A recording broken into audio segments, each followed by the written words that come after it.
Hello, everyone, and welcome back to the Podlingo Learn English channel. My name is Marco. And I'm Erica. Today, we have a fantastic intermediate lesson prepared for you. That's right. We have brought you some excellent real English today, focusing on a topic that touches everyone's daily life, cleaning the house. Cleaning the house. It's definitely a real-life situation, so we are going to give you the real English you need to handle it. Exactly. In today's lesson, we are going to explore specific language regarding cleaning, tidying up, and organizing. We are also going to learn a few very useful phrases you can use to ask for help. Or, if you are a little bit lazy like me, a phrase or two to avoid doing the work. I think we all need those sometimes. Okay, well, let's get started immediately with our first section, Vocabulary Preview. All right, great. We have two key words for you to understand before we listen to the dialogue. Erica, why don't you introduce the first one? The first phrase is such a mess. Such a mess. Such a mess. So, when something is such a mess, what are we describing? We are saying it is dirty or things are everywhere. It's completely disorganized. Right, like when you have your clothes on the floor, your books on the bed. Or your shoes on your desk? Okay, that sounds a lot like my desk at work. I've seen that. I've been meaning to ask you about that. So, such a mess means really, really dirty or disorganized. Okay, fair enough. Now, let's take a look at our second word, chores. Chores. Chores. Chores. Chores is a really common word for the routine tasks you have to do around the house. For example, doing the laundry, making the bed, or taking out the garbage. Those are all examples of chores. Yeah, I guess everyone can remember when they were kids, they had specific chores to do. Definitely. When I was a kid, interestingly enough, it was my chore to chop wood. To chop wood? That is a great chore. Playing with an axe. Maybe fun if you're a boy, but for a girl? It was not so great, but I guess that's why I'm so strong and fit now. There you go. Okay, so keep those words in mind, such a mess and chores. Now let's listen to our dialogue for the first time. It's going to be a little fast, but don't worry if you miss something because we will explain all of the important language afterward. Honey, the house is such a mess. I need you to help me tidy up a bit. My boss and her husband are coming over for dinner, and the house needs to be spotless. I'm in the middle of something right now. I'll be there in a second. This can't wait. I need your help now. All right, I'm coming. Okay, here's a list of chores we need to get done. I'll do the dishes and get all the groceries for tonight. You can sweep and mop the floors. Oh, and the furniture needs to be dusted. You know what? I have to pick something up in the mall, so why don't you clean the floors and I'll go to the supermarket and get all the groceries. Sure, that's fine. Here's the list of all the things you need to get. Don't forget anything. And can you pick up a bottle of wine on your way home? Hey, honey, I'm back. Wow, the house looks really good. Great. Can you set the table? Just a sec. I'm just going to vacuum this rug real fast. Wait, don't turn it on. Oh my God, Marco, what happened? There was an explosion. We love a good explosion here at Real English. We are going to give you as many explosions as possible. That sounded like a disaster. I hope everyone is okay. But putting the explosion aside, that was a very relatable situation. Absolutely. The pressure of guests coming over, specifically the boss, and the panic to clean everything quickly. And the negotiation of chores. Did you notice how the husband managed to get out of the hard work? I did. He cleverly suggested he go to the mall and the supermarket, leaving his wife to scrub the floors. Smart man. Or a lazy man, but that's a debate for later. Before we analyze the relationships, let's look closer at the words they used. It's time for our language takeaway. Okay, so let's take a look at our language takeaway.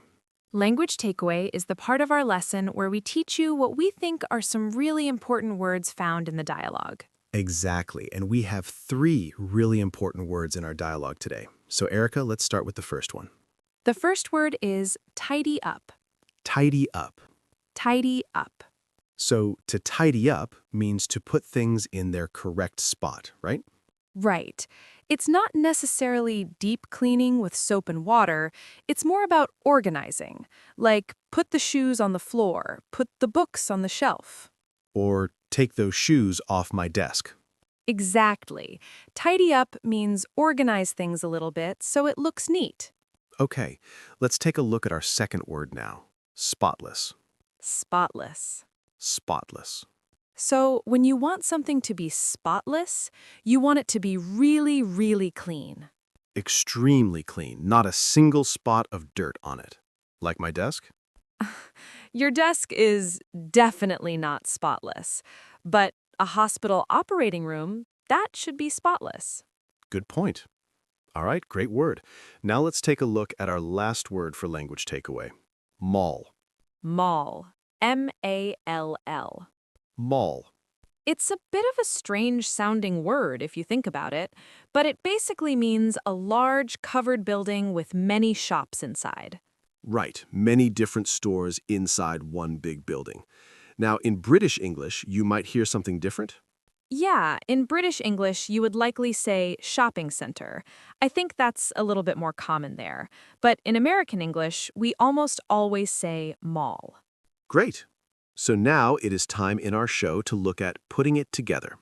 Okay, in putting it together, we take a word from the dialogue and show you how to use this word in real English combinations. We give you a couple of examples of how this particular word can be used in different contexts.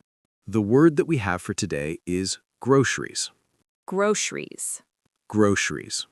Erica, why don't you tell us what groceries are all about? So, groceries are all of the food items that you need to buy at the supermarket, like your bread, milk, meat, and vegetables. Exactly. Those are all groceries. But we use this word in specific phrases. Let's listen to some examples of how we use this. There's no milk. Can you go to the grocery store? Here's the grocery list. I need all of these things so that I can cook dinner tonight. Don't forget anything. I hate grocery shopping. I can never find what I'm looking for. Okay, great examples. We heard some really interesting combinations there, right? Yeah, we heard grocery store, which is the physical place where you buy your food. We heard grocery shopping, which is the activity of buying the food. And grocery list, which is the paper, or maybe the note on your phone, where you write down all the items you need to buy. You know, grocery store, I think this is quite a common word in Canada and probably North America, but do you strictly say grocery store for everything? Well, if it's a really large one, I might say supermarket. But for a smaller one, or just in general conversation, I say grocery store. I'm going to the grocery store. It's interesting. I usually say supermarket for the big ones and maybe corner shop or convenience store for the tiny ones. But groceries is the universal word for the food itself. Exactly. All right, Marco, I think it's time for Fluency Builder. You know, Fluency Builder is a key part of our show. We take a common phrase or word that you probably already know, and we show you how to express that idea more fluently and naturally. Exactly. We want you to sound like a native speaker, not a textbook. So let's look at our first idea. Let's say you were watching TV, like the woman in our dialogue, and your husband wants you to help him do the chores. You could say, "No, I am busy." Or, I am doing something. Those are grammatically correct, but in the dialogue, we heard something a little bit different. She said, "I'm in the middle of something right now." I'm in the middle of something. This phrase is great. It implies you are busy, you are occupied, and you cannot stop immediately. I use this all the time at work. If someone tries to talk to me while I'm writing an email, I say, "Can you wait? I'm in the middle of something." Perfect. Now, suppose you want to say you will arrive soon. You might say, "I will be there soon." Or, I am coming. But again, to sound more natural, listen to what the husband said. I'll be there in a second. I'll be there in a second. It doesn't mean literally 1 second. It just means very, very soon. Okay, and our final item for Fluency Builder is a great phrase for making a suggestion.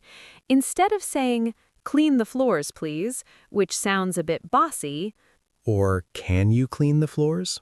the husband used a softer, more persuasive structure.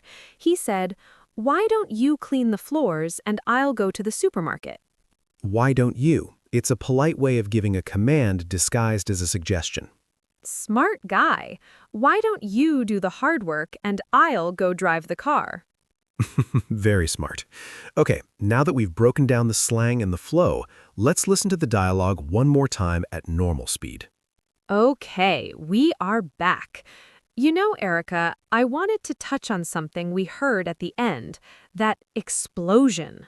The vacuum cleaner explosion. Yes. Now, the word vacuum is a very American word. It is.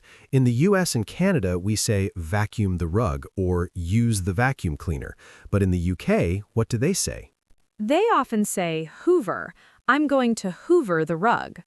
Which is interesting because Hoover is actually a brand name, right? Exactly. It's like saying pass me a Kleenex instead of pass me a tissue. It's a brand that became the verb. I love those little differences. And speaking of differences, did you notice the dynamic in the relationship? The man was doing the housework. He's a house husband. Yeah. When I was growing up, my dad would maybe take out the garbage, but my mom did everything else. But now it's becoming much more common, especially in North America, for chores to be divided equally. I think it's fair. If both people are working, both people should clean. I agree. You'd make a good husband, Marco. That's what they say, but nobody has married me yet. We have had a lot of fun today talking about exploding vacuums and lazy husbands, but cleaning is actually quite a serious topic when you think about your quality of life. That's true. It's not just about chores, it's about your environment. So to finish our lesson today, we want to do a deep dive. We're going to read a short article about why cleaning is essential. This is a great chance for you to practice your listening skills with longer sentences and more complex vocabulary. Sit back, relax, and listen closely. The importance of cleaning the house. Cleaning the house is one of the most important activities in our daily lives.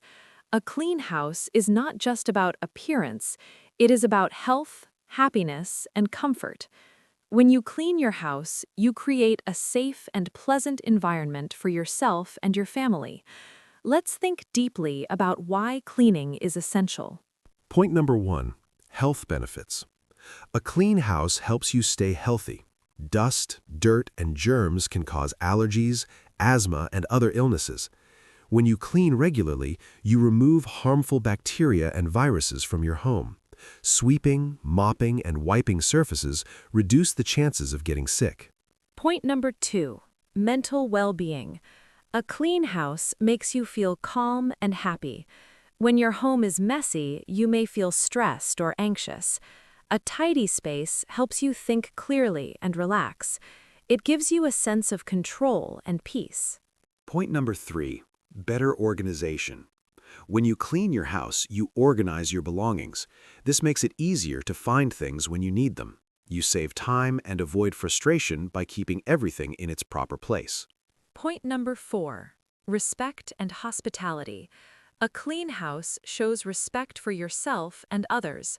When guests visit your home, they feel welcome and comfortable. A tidy house leaves a good impression and reflects your personality. And finally, point number 5, safety. A messy house can be dangerous. Toys, shoes, or other items left on the floor can cause accidents. Cleaning helps you keep your home safe by removing these hazards. A very good list of reasons to pick up a broom today. Absolutely, especially the point about mental well-being. I know that when my apartment is clean, my mind feels clean. I agree completely. Well, listeners, that brings us to the end of today's lesson. We hope your English is now spotless. Good one. Thanks for listening, everyone, and see you next time. Bye.